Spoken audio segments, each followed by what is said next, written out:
जैसे कि हम ये वीडियो के अंदर आज देखने वाले part 3 Italian winning system for lower rated player. खास तौर पे ये देखना है कि क्या इस तरह की पोजीशन में आप मैटिन 2 निकाल सकते हो, क्या ऐसी पोजीशन में आप मैटिन 2 निकाल सकते हो या मैटिन 3 निकाल सकते हो। ये सारी की सारी पोजीशन इटालियन में ही बनती है और वो आज आप पूरा का पूरा सीख जाओगे। तो वीडियो में आखिर तक बने रहिए। 15-20 मिनट का वीडियो है, अगर आपको सीखना है तो ही आप आगे देखिए, वरना अभी से आप आगे चले जाएंगे कोई दिक्कत नहीं, लेकिन देखो तो पूरा वीडियो देखो। तो सबसे पहले यहाँ पे हम देखेंगे कि इटालियन का जो बेसिक है E4 E5 NF3 NC6 BC4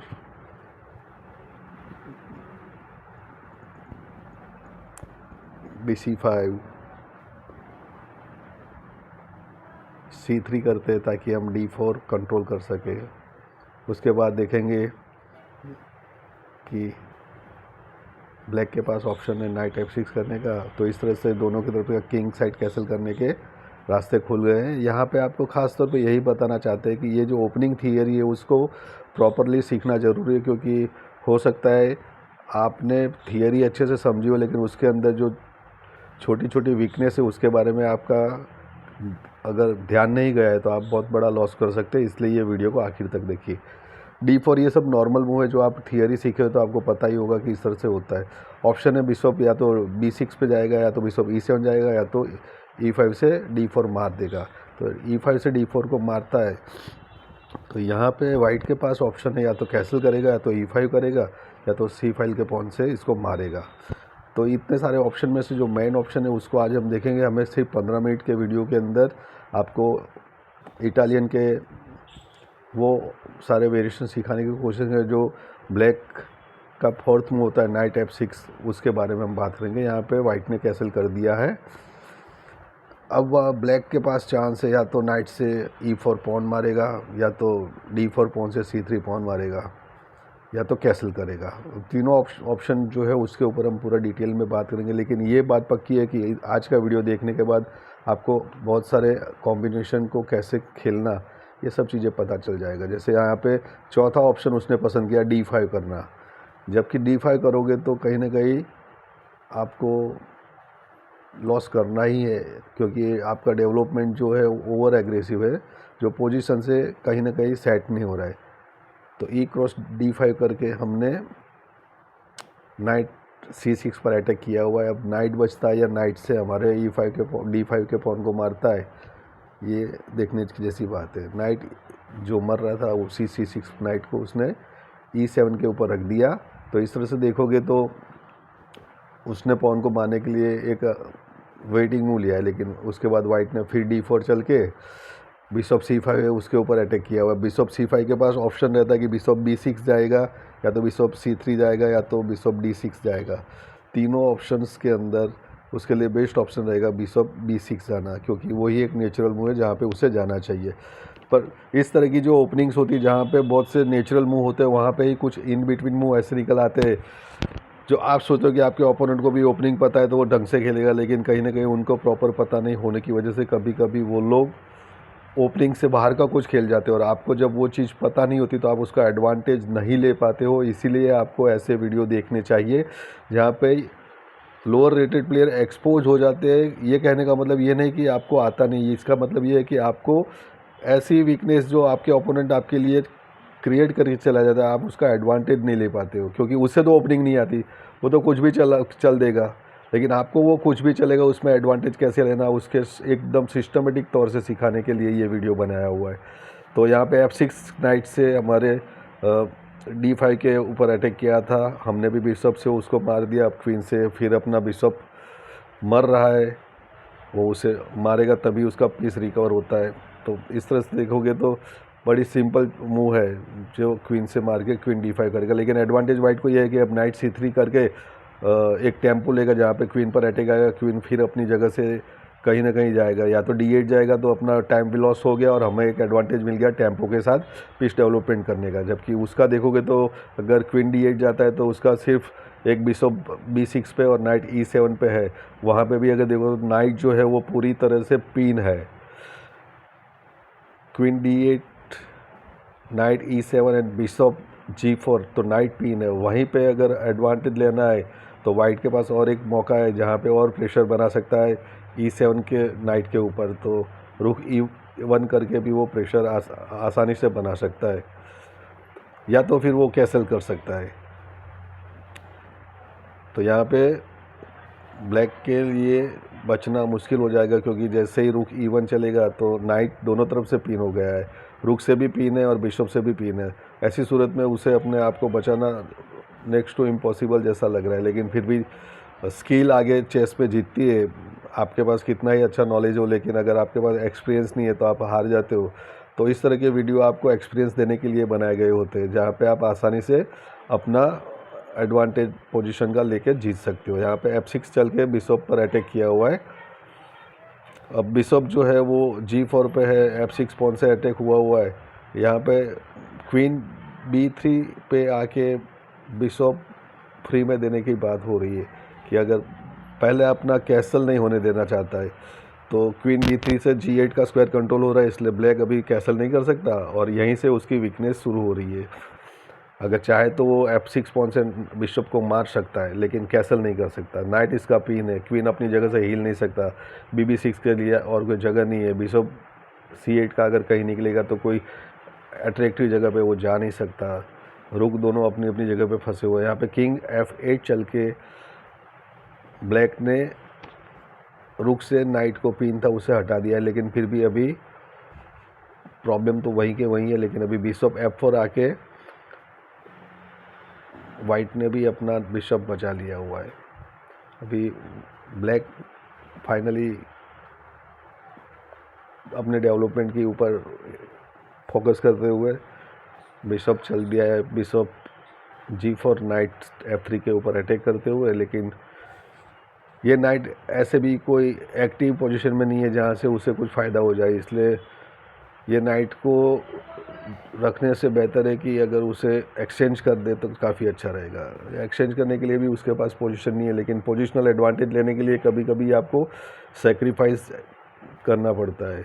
तो यहाँ पे ही एक पोजीशन ऐसी बनती है जहाँ पे नाइट खुद G4 पे जाके एक सेक्रीफाइस देता है, जहाँ पे अगर मारता है तो F6 पॉन से मार सकता है, अगर नहीं मारना है तो नहीं मारेगा। लेकिन फिर नाइट G4 जो है वो F7 को कंट्रोल करता है, क्वीन B3 है वो भी F7 को कंट्रोल करता है, दोनों मिला के चेकमेट हो सकती है। इसलिए E7 के नाइट को D5 के ऊपर चल के अगेन ब्लैक ने मैट बचाने की कोशिश की है, लेकिन फिर भी आप देखोगे तो ये पोजीशन में भी काफ़ी चीज़ें बदल चुकी है, जहाँ पे वाइट के पास काफ़ी एडवांटेज है।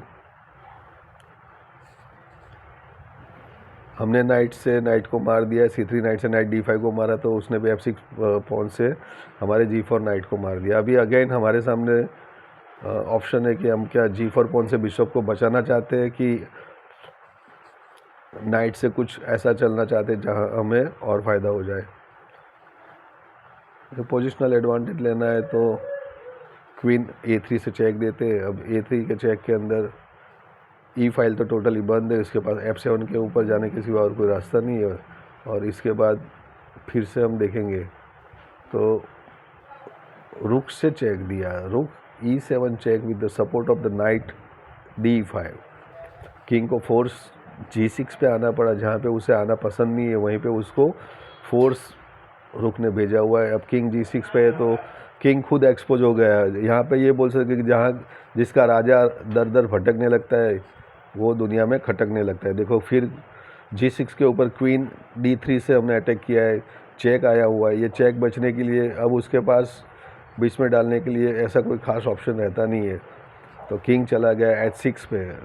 अगेन बिशप हमने सेक्रीफाइस किया, चलो बिशप को किंग से फिर मारेगा, अगर नहीं मारेगा तो और मुसीबत में जाएगा। तो चेक बचने के लिए उसके पास किंग से बिशप को मारने के सिवा और कोई अच्छा मूव दिखता नहीं है। तो इस तरह से आप देखोगे तो एक ही गेम के अंदर काफ़ी वेरिएशन आपको देखने को मिल रहे हैं। करीब करीब ये गेम अब वाइट आसानी से जीत रहा है।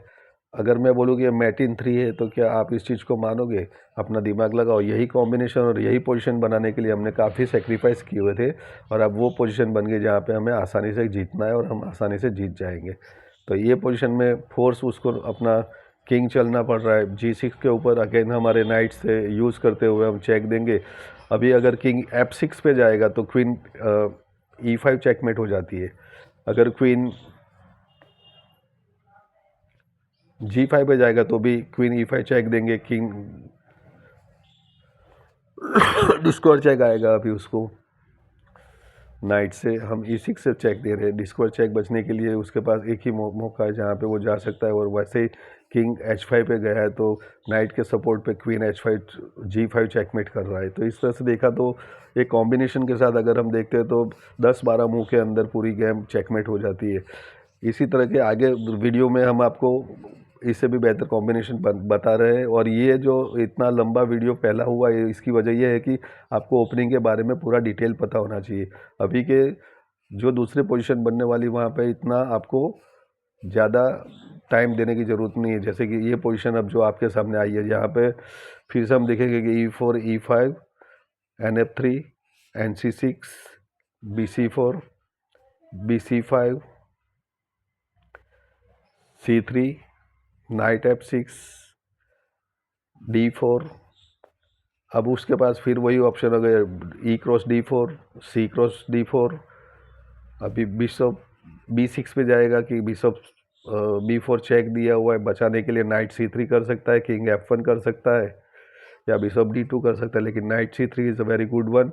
लेकिन यहाँ पे देखोगे तो हमारा जो नाइट E4 का पॉन है वो मारते हुए उसका F6 वाला नाइट E4 करके C3 नाइट के ऊपर डबल प्रेशर लाया, हमने उसका फिक्र नहीं किया है, कैंसिल कर दिया। लेकिन फिर उसने बिशप से C3 नाइट को मार दिया है। हमने उस बिशप को मारने की बजाय हमने पॉन D5 करके C6 के उसके नाइट के ऊपर अटैक किया। नाइट चला गया E5 के ऊपर, हमने पॉन से इसके बिशप को मारा। नाइट ने बिशप C4 को मारते हुए एक अच्छा पोजीशन बना जहाँ पे हम क्वीन D4 करके दोनों नाइट के ऊपर अटैक कर रहे हैं। नाइट C वाला जो है वो D6 पे चला गया। उसके बाद हमने सिंपल क्वीन G7 का किया हुआ जहाँ पे एक्सचेंज करना उसके लिए मजबूरी थी, तो क्वीन F6 से एक्सचेंज करते हुए नाइट F6 चला गया। अब ये ऐसी पोजीशन में देखोगे तो आसानी से विनिंग पोजीशन है जो आपको बनानी होती है और बन जाती है। अगर आप ये सारी चीज़ें आपके ध्यान में है तो आप अच्छे से सेक्रीफाइस करके ऐसी पोजीशन बना सकते हैं। यहाँ पे सिंपल 3 मूव के अंदर ये चेकमेट हो रही है और फोर्स है जहाँ पे कुछ बचने वाला नहीं है। तो आप खुद देखें कि पहले बिशप H6 चेक दिया, किंग फोर्स जाएगा G8 के ऊपर, उसके बाद मैटिन 2 करना है। आप क्या करोगे तो मैटिन 2 होगा। आप ज़रा अपना खुद का पोजीशन देखते हुए सोचेगी कि अब मैटिन 2 हो सकता है कि इसके अंदर भी कुछ एडवांटेज है जिसे हमें देखना पड़ेगा। हालांकि अगर बचाना चाहे तो नाइट F वाला जो है उसको अगर E4 के ऊपर रखेंगे तो अब G5 का जो स्क्वायर है वो ऑलरेडी कंट्रोल हो चुका है। तो हम रुक जो A1 पे है उसी को हमने E1 के ऊपर रख के नाइट के ऊपर अटैक बनाया हुआ है। अब इससे बचने के लिए उसने F4 चला है। ये F5 जो चला है उससे नाइट को सपोर्ट भी हो गया और हमारा रुक आइसोलेट हो गया। लेकिन हम उस चीज़ से ज़रा भी भड़कते नहीं है और रुक हमने E7 पे चल दिया है। यहाँ पे देखना है कि अब हमारी जो स्किल है वो यहाँ पता चलती है। उसने अपने बिशप का डायगोनल इसलिए खोला ताकि वो एडवांटेज ले सके, रुक का बैक रैंक खोल सके। लेकिन जैसे हमने नाइट H4 पे चला हुआ है, बिशप B7 आ गया, रुक की पूरी बैक फाइल खोल दी। लेकिन हमने रुक से चेक दिया है G7 से, बिशप के सपोर्ट से। किंग फोर्स F8 पे जाएगा, डिस्कवर चेक आएगा रुक से H7 पॉन मार के। अगेन उसको अपना रुक H8 बचाने के लिए किंग को G8 लाना पड़ेगा। और जैसे ही किंग G8 पे आएगा फिर हम बिशप के सपोर्ट से किंग रुक G8 G7 चेक देंगे। अब उसको हटना पड़ेगा, फिर F8 पे हटेगा। अब नाइट G6 से चेक देगा। जैसे ही नाइट G6 से चेक आएगा तो उसका रुक तो मर ही रहा है, लेकिन साथ में अब उसके पास चलने के लिए और कोई अच्छे रास्ते दिखते नहीं है सिवाय कि किंग जाएगा तो E8 पे जाएगा। हमने नाइट से रुक जो था H8 उसको मार दिया है। अब उसके पास जो चांस है वो किंग D8 लेके चला गया है ताकि एक गेम को बचाने का कोशिश, लेकिन फिर भी गेम बचती नहीं है। रुक G8 चेक दिया है, फोर्स किंग को आना पड़ेगा E7 के ऊपर। और जैसे ही किंग E7 आएगा, मैटिन 1 है जो आपको दिखनी चाहिए। अगर आपको ये दिखती है तो बहुत अच्छी बात है, क्योंकि नाइट जो E4 है वो हमने पिन करके रखा हुआ है, तो ये बिशप से उसकी सिंपल चेकमेट हुई। इसी तरह का जो अब आखिरी वीडियो है जिसे आप छोड़िएगा मत, बहुत इंटरेस्टिंग और बड़ा मतलब कॉम्बिनेशन से भरा हुआ वीडियो है, इसे आप खास देखेगा। यही जो आपको बेसिक ओपनिंग के बार बार मूव्स जो चल रहे हैं वो इसलिए चल रहे हैं कि कहीं ना कहीं आपके प्रिपरेशन में एक रिमाइंडर हो जाए, जब भी आप ये गेम खेलोगे इस तरह की ओपनिंग आएगी तो आपको ये दिमाग में रहेगा कि इस तरह की ओपनिंग में कौन से मूव ऐसे हैं जो ओपोनेंट खेलना पसंद नहीं करता लेकिन गलती से खेल जाता है, या तो उसको पता नहीं है इसलिए वो खेल जाता है, लेकिन खेलता जरूर है। और ऐसे एडवांटेज लेने के लिए ही हमें अपनी गेम के अंदर इस तरह के वीडियो को देखने चाहिए। वही पोजीशन में बिशप से चेक, नाइट C3 किया, नाइट E4 करके पॉन को मारा, ऑप्शन था हमारे पास कैसल करने का, क्या हम कैसल करेंगे कि और कुछ, लेकिन कैसल ही किया हुआ है। अब उसके पास ऑप्शन है बिशप से मारेगा या नाइट से मारेगा। हमने बिशप से पहले भी देखा था, फिर बिशप से ही देख रहे। अब हम पॉन से मारने के बदले अगर क्या D5 चलना पसंद करते, सेम नाइट से उसने बचाया। लेकिन यहाँ पे जो चीज़ है कि वही के वही मुंह आपको दिख रहे हैं, लेकिन यहाँ पे सबसे बड़ा एडवांटेज ये मिलने वाला है कि नाइट A5 पे चला गया है, जहाँ पे बिशप C4 के ऊपर अटैक कर रहे हैं। हमने फिर भी C3 के बिशप को मार दिया, नाइट भी अपने C4 के बिशप को मार के वही पोजीशन बनाई जो पोजीशन में हम पहले थे। क्वीन फिर से D4 पे आके दोनों नाइट के ऊपर अटैक करेगा, तो नाइट C4 जो है वो नाइट D6 पे कूद के फिर अपने नाइट को सपोर्ट करेगा। फिर हम इस क्वीन से G7 के पॉन को मारेंगे। आपको लगेगा कि ये वीडियो वही गेम है, क्यों बता रहे? नहीं, ये वो गेम नहीं है, इसमें वेरिएशन है। अगर आपको एक वेरिएशन पता है और दूसरा वेरिएशन नहीं पता है तो आपके सारे के सारे सेक्रीफाइस बेकार जाएंगे। इसलिए हम पूरे दिलचस्पी के साथ मेहनत करके आपके लिए वीडियो बनाते, जहाँ पे आपको कहीं पे भी गलती की कोई गुंजाइश न रह जाए। हमने पिछले वीडियो में देखा था कि क्वीन एक्सचेंज हो जाने के बाद एक पोजीशन ऐसी बनती थी जहाँ पे रुक से चेक देने के बाद किंग F8 पे जाता है। अगर किंग F8 पे जाने की जगह अगर किंग D8 पे जाएगा तो हम कैसे जीतेंगे, ये अगर आपको पता नहीं है तो आपके सेक्रीफाइस का कोई मतलब नहीं है। ज़रूरी नहीं कि वो F8 पे ही जाएगा। जैसे कि ये रुक E1 चेक दिया, पिछले वीडियो में आपने देखा तो किंग F8 पे गया था, लेकिन अब वो D8 पे जाएगा तो आप इसको कैसे जीतोगे? आपको जीतना तो है लेकिन जीतना नहीं आएगा तो आपका पूरा का पूरा नुकसान हो जाएगा। इसलिए ये सारी चीज़ों को बहुत ही धैर्य के साथ देखना पड़ता है। बिशप G5 करके हमने नाइट के ऊपर अटैक बनाया, नाइट को मारेंगे चेकमेट हो जाएगी। अब ये चेकमेट बचने के लिए उसके पास सिर्फ और सिर्फ एक ही रास्ता है, जो D6 का नाइट है उसको E8 पे डाला ताकि आप बिशप से नाइट को मार के चेक दोगे, फिर दूसरा नाइट वैसा का वैसा आ जाएगा चेकमेट पे। लेकिन हम रुक सेक्रीफाइस करके E8 पे मारते, और जैसे ही हमने उससे मारा, किंग से मारना पड़ेगा क्योंकि रुक से मारता तो भी मैट हो जाती है यहाँ पे। फिर हमारा A वाला रुक है उसको E1 पे चेक दिया है। अब उसको कंपलसरी वहीं आना पड़ा जहाँ वो जाना नहीं चाहता था, लेकिन अब यहाँ उसके पास एक नाइट कम है तो इसलिए जो पोजीशन बनेगी वो मैटिन 2 या 3 वाली बनेगी। जैसे ही चेक दिया तो किंग E8 पे नहीं जा सकता, सिर्फ G8 पे जाएगा। जैसे ही किंग G8 पे जाएगा रुक हमारा E5 के ऊपर जाके आराम से अभी G5 चेकमेट करेगा, इसे कोई नहीं बचा सकता। तो इसी तरह से हमने देखा कि जो वीडियो है उसके अंदर बहुत सी अच्छी चीज़ें हमने देखी है, लेकिन ख़ास तौर पे ये देखना है कि क्या इस तरह के कॉम्बिनेशन हमारी रियल गेम में होते? हाँ ज़रूर होते। और इसी तरह से रुक G5 करके चेकमेट कर दे तो अभी लास्ट कॉम्बिनेशन जो है, जो आपको कोई टूर्नामेंट में एक पॉइंट दिलाने के लिए काफ़ी है, और ये सिर्फ 2 मिनट का ही है तो आप आसानी से देखिए। E4 E5 NF3 NC6 BC4 BC5 night C3 night F6, ये C3 डायरेक्ट किया हुआ है, और नाइट F6 फिर D4 ED4 CD4 BB4 check. अब नाइट C3 आ सकता है, वही नाइट से मारने वाला E4 भी आ सकता है। वो कैसल किया, अगर कैसल करता है नहीं मारता है, दोनों गेम में हार गया, नहीं मारता है, तो हमने E5 करके हमारा पॉन बचा है। फिर भी वो नाइट E4 आके हमारे नाइट के ऊपर डबल प्रेशर बनाया हुआ है, बिशप और नाइट से हमने कैसल कर दिया। भैया आप मारना है तो मार लो, एक पॉन फ्री में खा जाओगे और क्या करोगे। नाइट C3 क्या है, हमने पॉन से नाइट को मारना है।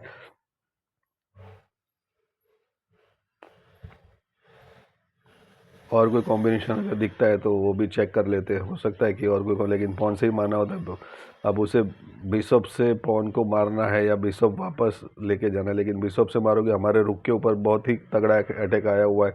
ऐसी सूरत में हमें रुक बचाना है कि ये पोजीशन का एडवांटेज लेने के लिए नाइट को हमने G5 के ऊपर खेला हुआ है। G5 पे नाइट खेलने के बाद अगर बिशप से हमारे रुक को मारता है तो एक पीस हम लॉस करेंगे, जिसको हम सेक्रीफाइस बोलने वाले हैं। सेक्रीफाइस किसे कहते हैं कि जिसकी वजह से हमें आगे बहुत बड़ा फ़ायदा होगा। अभी क्वीन H5 हुआ, H7 पॉन मार के चेकमेट हो रही है, उसे बचाने के लिए फोर्स पॉन H6 चलना पड़ेगा। और जैसे ही पॉन H6 चलेगा, हम अपने नाइट से ही F7 के पॉन को मार के क्वीन पर अटैक बनाएंगे। एक दो सपोर्ट के साथ हम उसके सामने खड़े, अगर रुक से मारेगा तो क्वीन से मार के फिर हम अपनी पोजीशन मजबूत कर लेंगे। अब जैसे ही यहाँ पे देखा तो ये क्वीन F7 चेक दिया, फोर्स इसके किंग को जाना पड़ेगा H8 पे। और अभी मैट करने के लिए आपके पास एक एक्स्ट्रा ऑर्डिनरी कॉम्बिनेशन है जो आप बिलीव नहीं कर सकते। ये अभी फोर्स मैट है, या तो मरो या तो मारो। नहीं मारोगे तो हम तुम्हारी क्वीन मारेंगे, या तो हमारे बिशप को आप फ्री में मारोगे। क्वीन से मारोगे तो भी मैट करेंगे, पॉन से मारोगे तो भी मैट करेंगे। पॉन से मारा तो क्वीन H5 चेकमेट होता है, अगर क्वीन से मारता है तो क्वीन G8 चेकमेट होता है बिशप के सपोर्ट पे। इस तरह से देखा, सभी तरह से चेकमेट हो रहा है।